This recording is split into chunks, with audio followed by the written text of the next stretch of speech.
And hello, ladies and gentlemen, non-binary friends. Welcome back to another post-run commentary speed run for Hades 2. It's a bit of a mouthful, but because the speedrun meta has changed so much with the Olympic update, I wanted to do this, along with allowing us to get some sub-6 minute times, which is incredible. And I will provide a link in the description to this run without commentary, if you prefer that, along with a timestamp here of when the run will actually start in this video.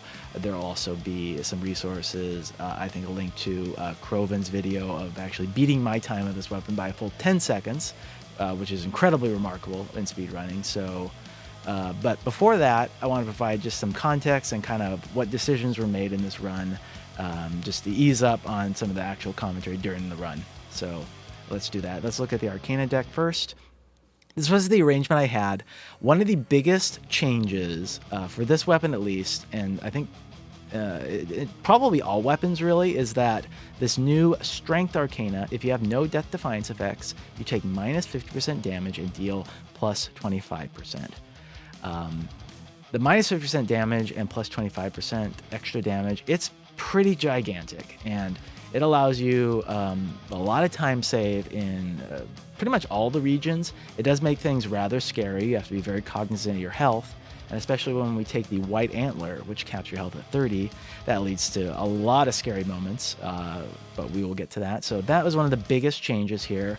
Other changes, I would say, the Sorceress, your Mega Moves are 30% faster. That's huge for weapons that rely on the Omega moves. You don't with the Medea Skull, but the benefit of hindsight, I probably should have taken off Wayward Son and gone with this, just to get Divinity online for that, because those epics are so critical. I might play around with that a bit. Obviously, this makes the no Death Defiances even scarier, but I think it is something to consider, absolutely. We take Stormring for that, and then another big thing is that we have a new companion that we take with us, the Raven, Rocky Balboa. Anyway, Rocky does at level 4 gives you an innate critical chance of 4%, which is gigantic. Along with marking foes, they peck with this curse here that has a plus 50% crit chance for 1 second on one hit. So Rocky is massively powerful for a companion, really. And even though it says it occasionally pecks foes for 5 damage, it seems to do a great deal more than 5 damage. I'm not sure exactly, but it's certainly more than 5. So Rocky is the speedrun companion. Probably the overall best companion for any run, just because that crit chance is so good. Basically gives you an innate pressure points, right? It's very, very good.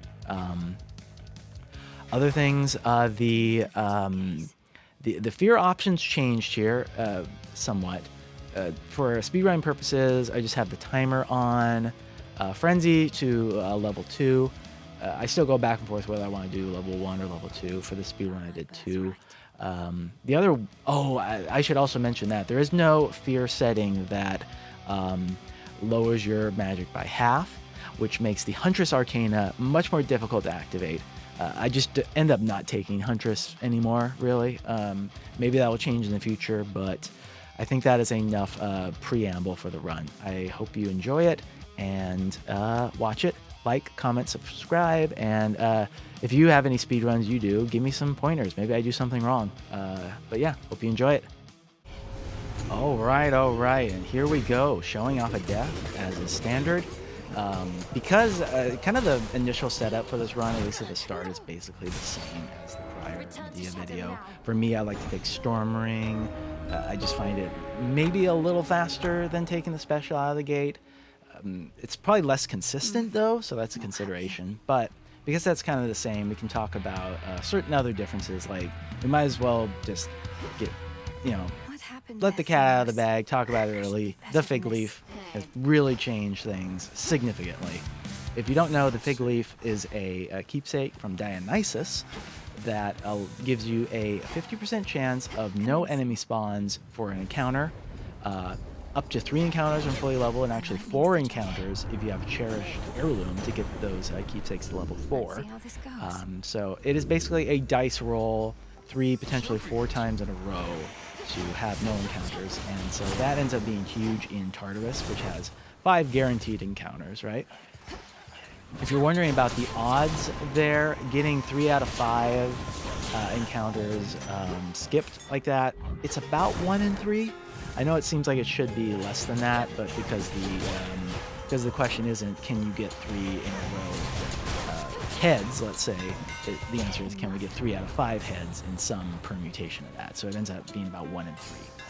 Or getting 5, or excuse me, or getting 4 wins or heads in Tartarus is about 1 in 6, which is not great, right? Like if you have a really, really good, super good time going into Tartarus, having that not be optimal, 5 out of 6 times is not great. So I think there's probably going to be some changes to the fig leaf. I go back and forth on this a bit.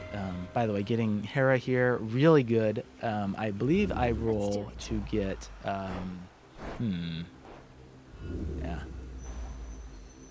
That's not good, by the way, having only 4 rolls. So I settle for Born Gain here. Born Gain, kind of nice if, say we get Possessed Array, which is still probably the best hammer for Medea. Utility-wise, Bolstered Array is probably better overall, but damage-wise, I feel like Possessed just outclasses it. And it will not be the last time we see King's Ransom there. And because I have so few rerolls after trying to get either the Hera attack or Rousing Reception prior, here I just settle for Static Shock, I think, which is a fine boon in its own. It's just, I would say, third in line to what you really want on this weapon from Zeus, in my opinion, anyway. It's behind Storm Ring and the special. So, Queen's Ransom at this point. I think I almost consider it for 4 levels on the ring, but no, I settle for Rousing Reception. Rousing Reception, with the new Strength Arcana, is actually able to one-shot the Hecate Witches, along with several other enemies here, even at common rarity with no levels on it. So it's a pretty good time save for this particular region here, Erebus. You see, it doesn't one-shot these enemies because of their shield, unfortunately, but it's still quite strong regardless. I believe at the start you saw me reroll away from a common Storm Ring, actually, I believe. That was a mistake on my end. I would not normally do that, but it ends up working out here. We got an epic Storm Ring here, and obviously the time was good. We just have 1 pure reroll, and probably should. You can start to see Storm Ring doing work here, just sniping those normal enemies there. If that plus 25 from strength wasn't active, it would not be sniping the kind of like, slowly moving shadowy foes there. Got you. What do we have in here? Here we go into the shop. 114, big business there, big business. And I do take Apollo here to get his sprint. It's an extra curse there. We're still missing 1 curse, but I think Sprint's a very strong curse, especially when you're applying it with his dash there. The dash having extra speed, of course, and it lasts quite a long time, I think, blind. Like, I forget exactly how long, but it's maybe like 8-9 seconds. I might be thinking but there you saw Rousing Reception instantly killing those witches. It's the fastest way to deal with this. And because we don't have the frog anymore, dodging the sheep spell is required, and I managed to lay down the cast and also dodge at the same time, take out the witches. You have to dodge that spell about 4 or 5 times before you lay down the cast to get Rousing Reception, and it is not easy to do. You have to be far away enough from the spell to do it, where then you can then dash into it to avoid taking that cheap spell. I think here I take Demeter, not just to potentially get Cherished Bloom, but also because we want another curse for Origination, and Demeter offers 2 curses. One's a freeze for the attack, potentially the special, but ideally the attack, and also Cyclone.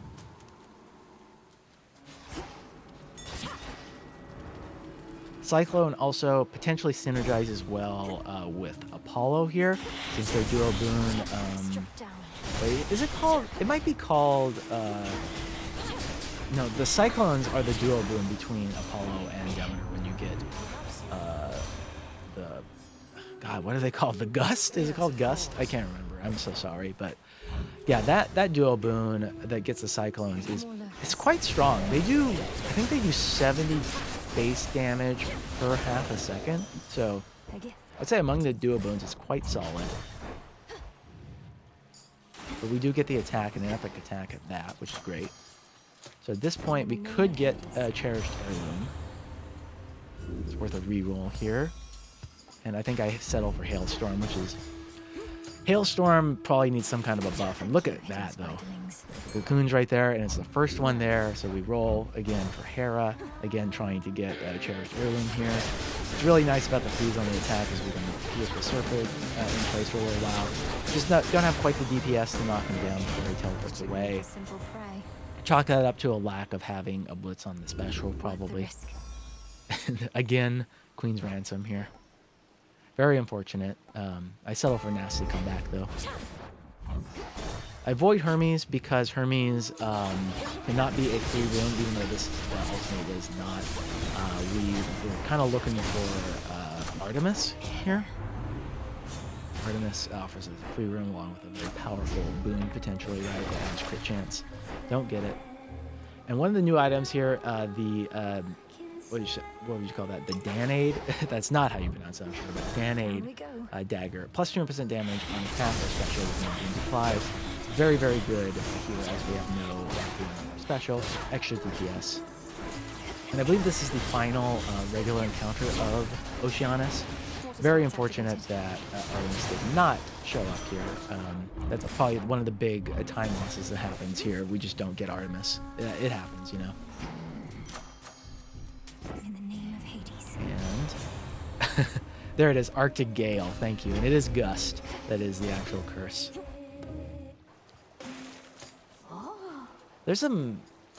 I possibly shouldn't have taken that if I really was angling super hard for Cherished Heirloom. But probably the actual DPS you get from Arctic Gale is well worth it. Plus just not having to think about curses, really. So now, well, actually no, because I would have to get a Blitz to truly not worry about curses, because Origination cannot be triggered by 2 curses from the same god, which really only applies to Demeter. But hey, more curses, the more the merrier, right? Time for another keepsake. So here's another big change. Because we want the Fig Leaf for Tartarus, we are back to running the Antler in the fields. Which, honestly, I'm a big fan of. It's very, very dangerous when you have strength, right? We are capped at 30 health here. So it does not take many hits for us to die. But it really does speed up the Cerberus fight, which is a super tanky fight. For Medea, at least, and post or pre the Heartthrob nerf, I think. So, Moros and Charonax both had a much easier time knocking down Cerberus quickly, even without the Heartthrobs, I feel.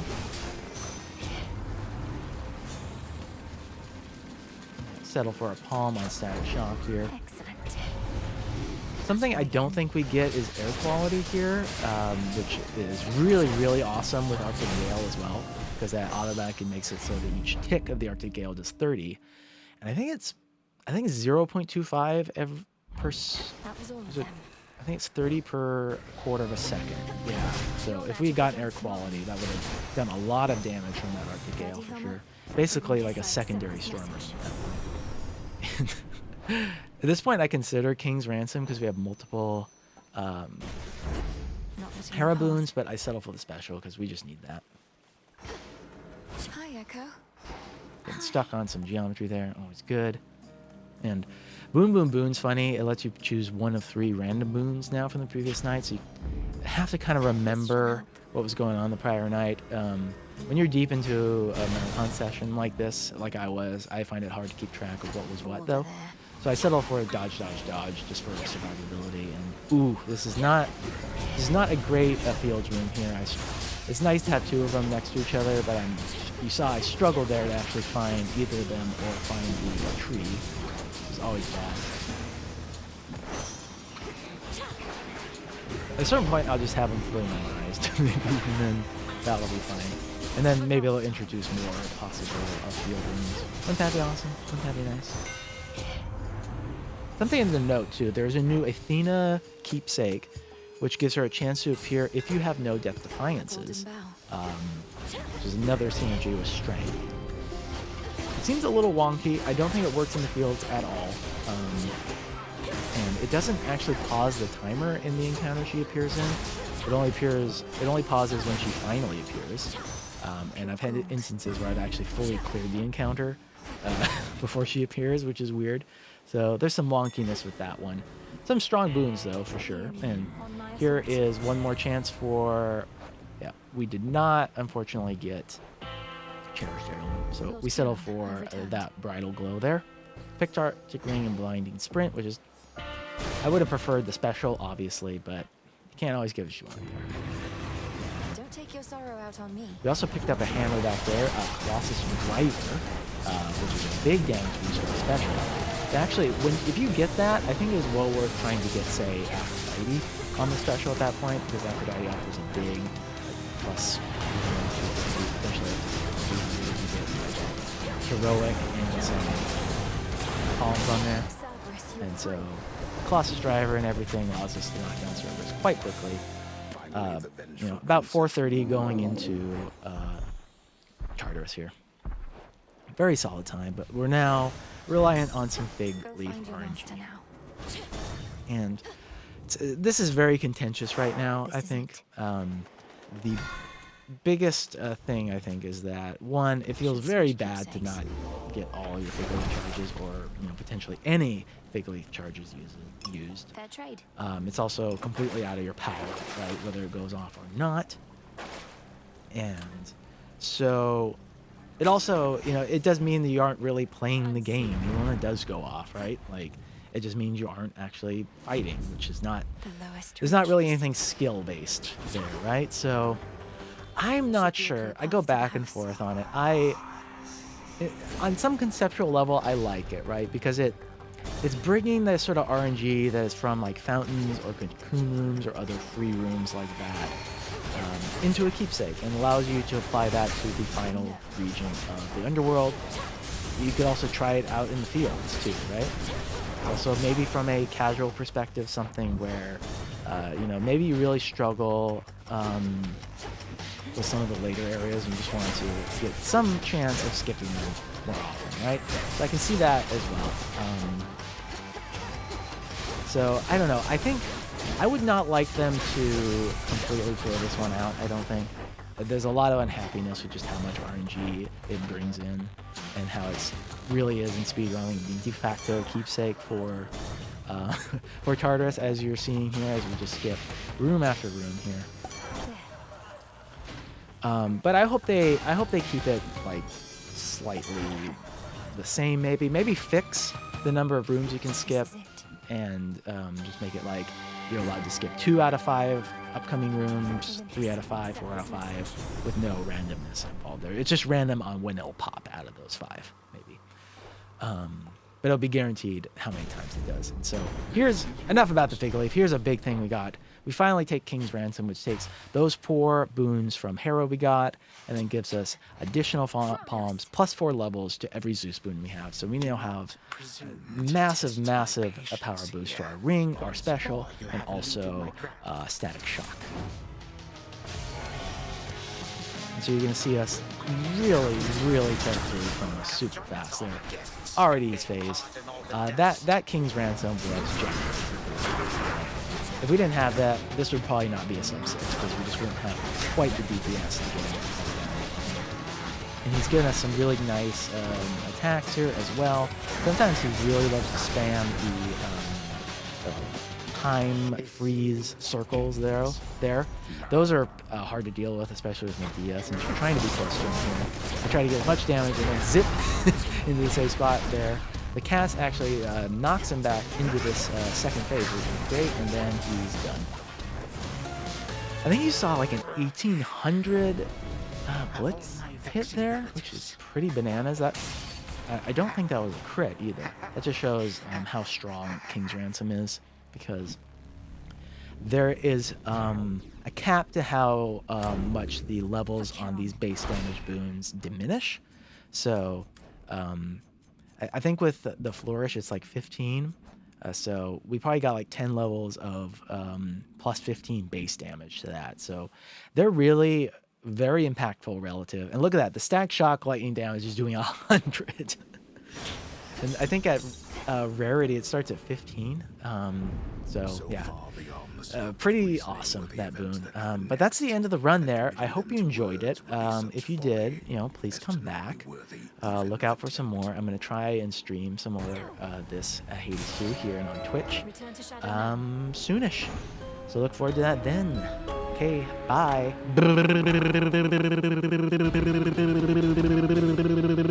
Gotta keep this going for the Chronos pet. So you take